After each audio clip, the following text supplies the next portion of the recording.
लगता तो यही है कि उनसे उनको कोई फर्क नहीं पड़ रहा है। जब हम में से किसी की मौत हो जाएगी तो शायद तब सरकार जागेगी। क्या फौजी भाई है वो बलिदान देने के लिए, देश के लिए? कि इन हाथों ने हमेशा बंदूक थामी है, कम से कम एक मौका तो दे कलम थाम के। कोमा की सिचुएशन आ सकती है, हाइपरग्लाइसीमिया से जो हार्ट अटैक की उसकी संभावना बताइए। 3 अभ्यर्थियों की तबीयत खराब होगी, 2 की क्रिटिकल कंडीशन चल रही है, कीटोन वाला ब्लड में मिलो है। अगर वे कुछ खाएंगा पीऊंगा कोना तो बाकी ज्यादा कोमा में जा वाली स्थिति बन सके है।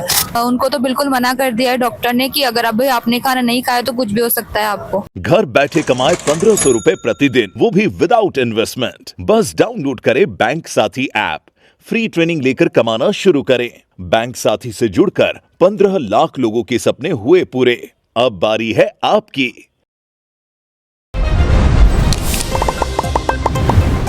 मामलो थोड़ा सो और भी खराब होते दिख रहे हो। राजस्थान यूनिवर्सिटी में पिछला 4-5 दिनों से आरएएस भर्ती की जो मेन एग्जाम है बीने स्थगित करवा कर लेर के अभ्यर्थी हैं जो खूब दिनों से धंधा माड़ा बैठा है और काल ये मशाल रैली करया, साथ ही साथ हनुमान चालीसा का पाठ भी करया। लेकिन बीका मायने 3 अभ्यर्थी जो 7 अभ्यर्थी अनशन माड़ा बैठ गा बामसु 3 की हालत खराब होगी। जो रात ने ये काल बने एडमिट कराया हॉस्पिटल का मायने। 2 जो बालिका अभ्यर्थी है बाका ब्लड में कीटोन निकलो है और मामलो बाको थोड़ो सो तबीयत को ज्यादा खराब होते हुए दिख रहे है। जहाँ में 3 में से 1 जो अभ्यर्थी है बाड़े मौजूद है और 2 अभी भी अस्पताल में भर्ती है। आकि लगातार मांग है कि भाई आरएस मेन परीक्षा ने स्थगित करो क्योंकि समय कम है। 2023 की जो आरएस की जो परिणाम है बीना पहले जारी करो, बीका बाद में ये परीक्षा लीजिए, मतलब आरएस की परीक्षा करवा जो। बहन काल अस्पताल में था ना लेर गया, क्या बात होगी? कीटोन पॉजिटिव बताया है हमारे कि उससे मतलब कोमा की सिचुएशन आ सकती है, हाइपरग्लाइसीमिया से जो हार्ट अटैक की उसकी संभावना बताइए। अच्छा, तो तारी साथ में एक भाण भी थी, वह भी अभी फिलहाल हॉस्पिटल। कंडीशन तो बहुत क्रिटिकल है उनको तो बिल्कुल मना कर दिया है डॉक्टर ने कि अगर अभी आपने खाना नहीं खाया तो कुछ भी हो सकता है आपको। तो मन खुआ दिया खानो? अभी तक तो उन्होंने खाना नहीं खाया, उन्हें लिक्विड लिया है, नारियल पानी लिया, बाकी कुछ नहीं लिया उन्होंने, अभी तक खाना नहीं खाया है। उते बेन समझाया कि भाई कुछ खा लो पी लो तारी दिक्कत हो सके। हाँ बस वही है, अब उनकी जगह रिप्लेस करने की कोशिश कर रहे हैं अब कोई और, जैसे ये आई है आज। अच्छा, एक सूचना यह भी है कि अरे जो 7 अभ्यर्थी से जो अनशन माला बैठे जी, बाकी 7 में 4-5 जना और जुड़ गा जो भी अनशन माला है।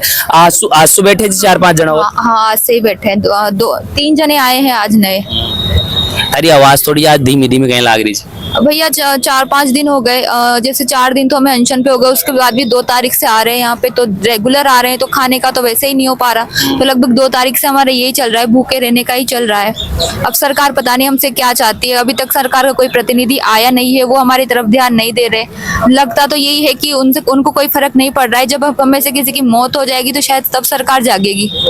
अच्छा, सरकार मतलब थे कह रहे जो भाई मारो बरबा का बाद माने याद कर। तब आए, लग तो ये रहा है कि जब हम में से किसी की मौत हो जाए तो उसके बाद सरकार यहाँ जागे, वो आए हमसे मिलने यहाँ पे, उसके बाद क्या ही कर लेगी आके भी। अच्छा, तो जो थे आंसू आगे साथ में अनशन माला आज जुड़ गा, ठीक है, कि सोचा कि भाई हाँ पाने में अनशन माला बैठना चाहे क्योंकि ये माला जो भी पहन मिले सब अनशन नाड़ा है। थारो विचार गए मणि अनशन करवा को? हम अपने हक के लिए लड़ रहे हैं सर, और लड़ेंगे और जीतेंगे भी। कहाँ से आए हो? झुंझुनू से। झुंझुनू से आए हो? तो सरकार ने थे ये खूब दिनों से बात करवा के ला रहे हैं, कह रहे हैं सारा जितना भी 50 से ज्यादा मंत्री सांसद विधायिका से मिल चुका थे। सरकार ने के खेबो चाहो क्योंकि थे आज अनशन माला बैठ गा, अब थे भी गर्मी बहुत ज्यादा हो रही है, खाओगा भी होगा को ना तबीयत भी खराब हो सके चाहे, तो ये चीज न सरकार थारी सुन सके, ऐसी कोई बात बोलबो चाहो?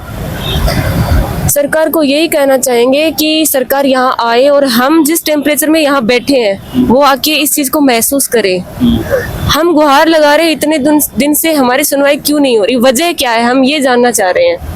आखिर हमारी बात क्यों नहीं सुनी जा रही, जब इतने लोगों ने हमें सपोर्ट किया है, डिप्टी जो सीएम है उन्होंने सपोर्ट किया है, सब लोगों ने, कोई जनप्रतिनिधि हमसे कोई मिलने नहीं आया यहाँ पे। हमारी बात सीएम तक क्यों नहीं पहुंच रही? जब उनको समर्थन करना ही नहीं था तो क्यों इतने आश्वासन पत्र लिख के दे रहे हैं, क्यों इतना बोल रहे हैं कि हाँ हम आपको सपोर्ट करते हैं, सपोर्ट करते हैं? ये कैसा सपोर्ट है? अभी तक कोई आया ही नहीं है यहाँ पे। क्या होगा? वो आश्वासन पत्र लिख के दे रहे हैं तो हमें क्यों वो गुमराह कर रहे हैं? गुमराह कर रहे हैं जी, पत्र दे रहे हैं। गुमराही हो रहे हैं हम कि ये इससे आश्वासन मिल रहा है, इनसे आश्वासन मिल रहा है। अभी तक कोई आया तो नहीं है, किसी से बात तो नहीं हो पाई है। वो सिर्फ बोल रहे हैं कि हाँ हम आपके मांगों को समर्थन कर रहे हैं, समर्थन कर रहे हैं। क्या करें उस समर्थन का? हमारे 17 तारीख को एग्जाम है, क्या करें हम? 4-5 दिनों से भूख हड़ताल में बैठे, क्या करेंगे हम उस समर्थन का? क्या कह रहे जो? सरकार बड़ी बड़ी बातें करती है महिलाओं के लिए, ये किया वो किया। अब कहाँ गई सरकार?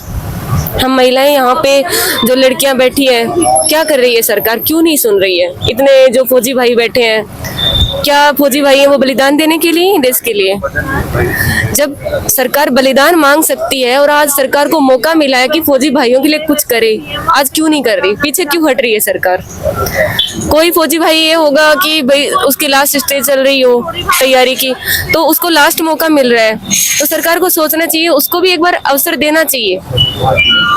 पर सरकार क्यों नहीं सुन रही? अब क्या बताएं? देखो बात थोड़ी गंभीर बोली से बाढ़ ने कि फौजी सिर्फ बलिदान दे बगाई चाहिए। अगर देश कमाए ने कोई हक की बात अगर फौजी भाई कर रहे हो तो बी की बात ने भी सुनना चाहे कि किस कोचर गए थे टेंशन में बैठा थे, क्या हम कार्यरत छो भी?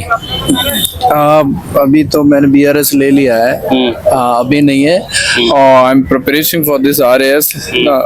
लेकिन क्या है कि हमें चांस एक ही मिलता है, तो इससे गवर्नमेंट से तो मैं यही रिक्वेस्ट करूंगा कि एटलीस्ट हमारे जो कंपैशन है उसकी तरफ ध्यान देना चाहिए। और आई होप सो कि गवर्नमेंट इस पे एक जुडिशियस निर्णय लेके और इसके पॉजिटिव निर्णय देगी इस पे। तो यही है कि हमारी तरफ ऐसा नहीं है कि इन हाथों ने हमेशा बंदूक थामी है, कम से कम एक मौका तो दे कलम थाम के। हम गवर्नमेंट के साथ चलना चाहते हैं, जो गवर्नमेंट की स्कीम्स हैं, योजना है और जो गवर्नमेंट का एक लॉन्ग लास्ट प्लान है, तो हम उसमें भी पार्टिसिपेट करना चाहते हैं। ऐसा नहीं है, सोचने में और करने में बहुत फर्क रहता है। जो चीज़ हमने बॉर्डर पे निभाई है हम उसको रियल ग्राउंड में भी करके दिखाना चाहते हैं। फौजी भाई देखो थारो सम्मान या सरकार सबसे ज्यादा गरज है खींची कि भाई मैं फौज को बहुत ज्यादा ध्यान दिया चाह, फौज ने मैं छूट दे मिला चाह, फौज के लिए मैं खड़ा चाह दिन रात, और जनता भी कहती कि भाई यह सरकार फौज के लिए बहुत अच्छी सरकार है। आज ते अच्छी सरकार का मायने है बिकाई प्रशासन बिकाई शासन के अंदर अरे अनशन माला बैठवा तक की नौबत आएगी। अभी बात मर गई हुआ। हाँ, ये बहुत बड़ी बात है। अगर देखा जाए तो गवर्नमेंट की है कि बहुत सारी स्कीम्स चल रही हैं, वो उनकी तरफ प्रायोरिटी की तरफ देखती रहती है। लेकिन हमारा भी ऐसी बात नहीं, हमारा भी कम सेंसिटिव मामला नहीं है। देखा जाए बहुत सारे हमारे भाई बंधु और भी हमारे डिफेंस पर्सनल हैं जो कि लास्ट 4-5 डेज से कंटिन्यू सेटिंग है। कुछ इवन वो पानी तक भी नहीं पीना चाहते। हम ट्राई करते हैं कि नहीं यू टेक इट, नहीं बोल कि नहीं I will not take anything. तो वही तो इतना पेशेंस और इतना डेडिकेशन तो ऐसा ही किसी में नहीं आता है। तो ये चीज़ को मतलब देखना चाहिए, सोचना चाहिए गवर्नमेंट को, और इसको हल्के में नहीं लेना चाहिए। जितना कि जो पेशेंसली और आराम से जो धरना देते हैं, क्या उनकी बात नहीं सुनी जाती? कि वही है कि जो और आंदोलन, जो उग्र आंदोलन हो जाते हैं, रोड पर निकलते हैं और दिखावा करते हैं और उसकी तरफ ही सरकार सुनती है। तो इसका मतलब है जो शांत प्रतीक है तो उनकी तरफ कोई ध्यान नहीं दिया जाना चाहिए। हैं वो जाओ जो गांधी की जो विचारधारा है बीने सरकार कौन सुना जल्दी से। बिल्कुल एग्जैक्टली मैं वही कहना चाहता हूँ। ऑफिसों में जो हमारे गांधी जी की जिनकी हम तस्वीर लगा के उनको सुबह शाम प्रणाम करते हैं, तो क्या उनके विचारों को नहीं करते? गवर्नमेंट तो इसी मुद्दे पे चल रही है कि गांधी के विचार जो हैं रखे हैं उसको हर गांव तक पहुंचाया जाए, हर पंचायत तक पहुंचाया जाए। तो हम उसी की राह पे तो चल रहे हैं, उसको वैल्यू, उनकी जो वैल्यू है उन पे चलना है, उनको तवज्जो दी जाए। हम तो यही कहना शुरू संसन वाला बैठे तो ठीक है। आज कितना दिन होगा?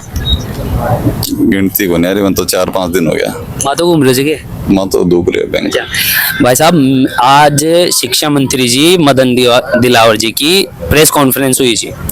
बीका माए ने एक सवाल पूछो मीडिया वाला कि आरएस भर्ती की स्थगित की मांग ले अभ्यर्थी बैठे जी और मांग करे जी कि परीक्षा स्थगित हो, और मंत्री साहब ने साफ पल्लो झाड़ रहे हैं, बोले जी कि ये आरएस वालों मामलो मेरा अंडर को ना हो। ई माले क्या होगा? क्योंकि मन लाग रहे कि ते जी साहब सुमाड़े आए और थे बात कर रहे जा कि थाने बहुत हास्य आज इस प्रेस कॉन्फ्रेंस में थारा बारे में बात करी जाएगी। तो आप ही पूछता वहाँ मंत्री जी हूँ कि कौन कंडर में आवा बताओ, ते कहीं सरकार का भाग को नहीं गए, भी तो सरकार का भाग से तो बन पूछता आप, मैं तो कहीं बताऊँ, मैं तो बागन सब कन चले गए, सारा ही कह रहे दिया कुमारी को भी कौन नहीं मामलो तो जो डिप्टी सीएम है, फिर भी तो भी समर्थन दिया ना, तो ते भी अगर छात्र हित चाहो हो, सैनिकों को हित चाहो हो, जन देवोगे नहीं पचे, देवे को नहीं, तो गलत बात है। तो पल्लो झाड़ रहे आते हैं, खुद ही कह रहे हो कि पल्लो झाड़ रहे, तो गलत बात थे बासु आज कर मिले चार, फिर अयान की बात बोले तो वो पल्लो झाड़ वो इले पूछ रहे हो मतारो कि भाई पल्लो झाड़ दिया, आप क्या करोगा?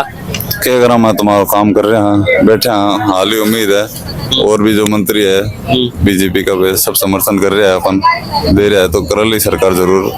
अब बार आया है हमारा फौजी भाई जार बेटा प्रदेश अध्यक्ष मदन जी राठौड़ जार, तो वे कह रहा है भाई आपको काम हो जैसे मालिक 3 अभ्यर्थियों की तबीयत खराब होगी, 2 की क्रिटिकल कंडीशन चल रही है, कीटोन वाला ब्लड में मिलो है, अगर वे कुछ खाएंगा पीऊंगा कोना तो बाकी ज्यादा कोमा में जा वाली स्थिति बन सके है। अब तो कम से कम कुछ बात बोलो कि भाई वे विद्यार्थी भी परेशान हो रहा चाहिए, कुछ बोल चाहो तो बात बताओ। हमारी खुद की यही हालत हो रही है, मैं भी खराब ही हो रहा हूँ, तबीयत तुम्हारी भी 4-5 दिन हो गया, तो अब आप सरकार ने पूछो जा रहे के अभ्यर्थी की तबीयत खराब हो रही है कि तो करो, तो ये नारी सशक्तिकरण की बात करो, सैनिकों सम्मान दो, वो सम्मान है सैनिकों को। 400-500 आदमी बार ऑन ड्यूटी आड़ा है जो एग्जाम में अपेयर हो सी बे बार ऑन ड्यूटी है, तो बन भी तो मौका दो एग्जाम में आबा को। ये हो रहा है अभी फिलहाल शरीर में कहने की हरकत हो रही है, हरकत तो बस कमजोरी आ रही है, माथा दुख रहा है बस, लेकिन रिलेटेड हाँ कि सरकार उम्मीद है मान सरकार सुन सी, सरकार से उम्मीद बिल्कुल उम्मीद है, नहीं तो फिर चल रहा है कार्यक्रम वहाँ पर अस्पताल में चले जाए, तो अब परीक्षा तो कौन दिया, बस उनके परीक्षा कौन दिया, बाकी कर ली बात, अब बाकी है अपने तो के तो सरकार पोस्टपोन करो, नहीं कोई मतलब वो नहीं, फिर धरना दे रहे हैं, हमें पढ़ाई छोड़ दे रहे हैं, जब पास ही होने वहां तो परीक्षा देवों का मतलब है, तो पिछलो रिजल्ट ही होने हो, पिछलो रिजल्ट तो देते हैं, पिछला रिजल्ट देशे हो जो पद दोहराव करने हुए तो फिर मान मौको मिल सी, नहीं तो बे आदमी पचा जैसी, तो ये चीजें खराब है। तो बहिष्कार करवा को प्लान कर रहे हैं, हाँ इस तरीके में तो बहिष्कार ही है अपनों तो अरे अनशन माले 7 जना चा 4-5 और जुड़गा, सरकार अगर आवाड़ा दिना में अगर कोई भी सकारात्मक रुझान ना दे चाहता ने तो आवाड़ो टाइम में क्या प्लान कर मिले? वैसे तो हमारा अनशन ये धरना जारी रहेगा और हमें पूरी उम्मीद है सरकार से कि हमारी बात सुन लेगी। हमें आश्वासन दिया गया है, प्रदेश अध्यक्ष मदन राठौड़ साहब हैं, उनकी तरफ से आश्वासन दिया गया है, हो सकता है कल आज में हो जाएगा, उन्होंने आश्वासन पक्का आश्वासन दिया है, कल आज में हो जाएगा। हाँ, और गवर्नमेंट का हमें सकारात्मक पॉजिटिव रुख है हमारी तरफ, और जल्दी से जल्दी हमारी सुनवाई करेगी, हम उम्मीद यही करते हैं गवर्नमेंट। अच्छा आते कुछ बोल रहे थे कि अभी क्या कर रहे हैं? जो हमारा डेलीगेशन है ना अक्सर आर्मी वालों का और बाकी जो धरने पे लोग हमारे, हम सब मिलके मदन जी राठौड़ से मिलके आए हैं, उन्होंने पब्लिकली अभी मिल रहा है जो, हाँ अभी जस्ट मिल के आए हैं। अच्छा। उन्होंने पब्लिकली सबके सामने बोला है कि आप लोग चिंता ना करें, आपके मैटर के रिगार्डिंग सीएम सर से बात हो गई है, आपका काम हो रहा है, आप आराम से जाइए और अपना पढ़ाई लिखाई कीजिए। तो हमने कहा जब तक हमारे पास लिखित में नोटिफिकेशन आरपीएससी से नहीं आ जाता तब तक हम यहाँ से हिलेंगे नहीं। तो तारीख वारीख बताया कि भाई 3 तारीख तक हो जाएगा तारो काम? बोला जल्दी आपके पास आरपीएससी से कोई ना कोई नोटिफिकेशन आने वाला है। बस जल्दी बोले, तारीख कौन बताया? तारीख नहीं बताई है, तो जब तक नोटिफिकेशन नहीं आ जाता हम लोग यहाँ से हिलने वाले नहीं है, धरना कंटिन्यू रहेगा। तो मदन राठौड़ जी के साथ में और कोई भी विशुभ करे बात? नहीं, उसमें प्रदेश अध्यक्ष मदन जी राठौड़ थे और बाकी और कोई नहीं था उनके साथ। लग जाए आश्वासन में दम है? हमें पूरी उम्मीद है कि सरकार जो आश्वासन दे रही है वो पूरा करेगी, पूरी उम्मीद हमें सरकार से। अरे अभ्यर्थी बीमार होगा, अस्पताल में भर्ती हो रहा है, अब क्या करोगा? देखो ये जो आरपीएससी की असंवेदनशीलता है उसी का परिणाम है कि जो अभ्यर्थी 5 दिन से यहाँ धरने पे बैठे हुए हैं, बीमार पड़े हैं, ना कोई मंत्री सुध ले रहा है, ना कोई राजनेता ले रहा है और ना ही कोई प्रशासनिक अधिकारी हमारी सुध ले रहा है। और जो ये आरपीएससी में अनियमितताएं हैं, भ्रष्टाचार है, उसी का परिणाम है कि अभ्यर्थियों को लगातार तीसरी आरएस मुख्य परीक्षा है जिसके अंदर आंदोलन करना पड़ रहा है। बताइए तो क्या कर सकते हैं हम तो इसके? अब ये पीछा ने एक चीज लिख मिले थे, मैंने दुश्मनों को सीमा से बाहर किया और आरपीएससी ने मुझे परीक्षा से। फौजा के लिए आरोप नहीं, यह बातें बहुत ही वाजिब है कि देश का सैनिक तो देश की सीमा पर खड़ा हुए और देश के लिए अपना प्राण न्यौछावर कर रहा जी। और जब देश पर विपत्ति संकट की घड़ी आई, वही सैनिक सीमा पर लड़ रहा है। ऑपरेशन सिंदूर जियाना संकट काल का समय के अंदर वह देश की सीमा पर था, बाकी छुट्टियां रद्द कर दी गई और आज वही सैनिक, एक सैनिक भूख हड़ताल पर बैठे जो 5 दिन से कोई भी की शुद्ध लेबा के लिए तैयार गुना। आज एक और जुड़ गो, आज एक और जुड़ गो। दूसरी बात, आरपीएससी से मांग कर रहा है कि अगर माँ की छुट्टियां कैंसिल करे थे और माँ ने थोड़ा वापस समय दिया जाए, तो इसमें बताओ कहीं गलत से क्यों आरपीएससी उनकी मांग को नहीं मानना चाहिए। मैं आरपीएससी से, माननीय मुख्यमंत्री से, माननीय राज्यपाल महोदय से और माननीय जो मुख्य सचिव महोदय हैं, इन सबसे मांग करना चाहता हूं कि अभ्यर्थियों की मांग को वाजिब मांग है, इसको माना जाए और आरपीएससी में सुधार किए जाए। न सिर्फ परीक्षा आगे की जाए, हमारी आरपीएससी में सुधार किए जाए। आरपीएससी को जो उन्होंने अपने जातिवादी हितों को पूरा करने की एक संस्था बना रखा है, उस जातिवादी हितों को पूरा करने की संस्था ना बना करके एक ऐसी संस्था बनाया जाए जो विद्यार्थी हित में काम करे, पारदर्शी तरीके से काम करे। मैं हाथ जोड़कर इन सभी विद्यार्थियों की तरफ से आरपीएससी से, माननीय मुख्यमंत्री महोदय से निवेदन करना चाहता हूं कि हमारी मांग को समझें। हम यहाँ पे कोई उपद्रवी या आंदोलनजीवी नहीं है। यहाँ जितने छात्र बैठे हैं वो गंभीर रूप से आरएस की तैयारी करने वाले विद्यार्थी हैं। सालों से यहाँ जयपुर के अंदर रह करके तैयारी कर रहे हैं। एक भी विद्यार्थी आपको ऐसा नहीं मिलेगा कि कोई आंदोलनजीवी है या जिसको मजा आ रहा है। सारे विद्यार्थी हैं वो पूर्णतः अपने लक्ष्य के प्रति डेडिकेटेड विद्यार्थी हैं और हमारी मांग को समझा जाए। 1096 पद थी, लेकिन यहाँ के 2023 की जो आरएस की में मुख्य परिणाम से बिना पहले जारी करो, बिका बाद में ये परीक्षा ने लो, थोड़ा समय दो माने तैयारी करवा को, बिका बाद में ये सारा प्रोसेस होगा तो मैं हमारी जायज मांग माने समय मिलेगा और भी अभ्यर्थी भी ये परीक्षा का मायने बैठ सकेगा। जुड़े रहो जल को राजस्थान के साथ। कैमरा के पास मेरे भाई जतिन, मैं बबलू सैनी। धन्यवाद। राम राम साहब। झलको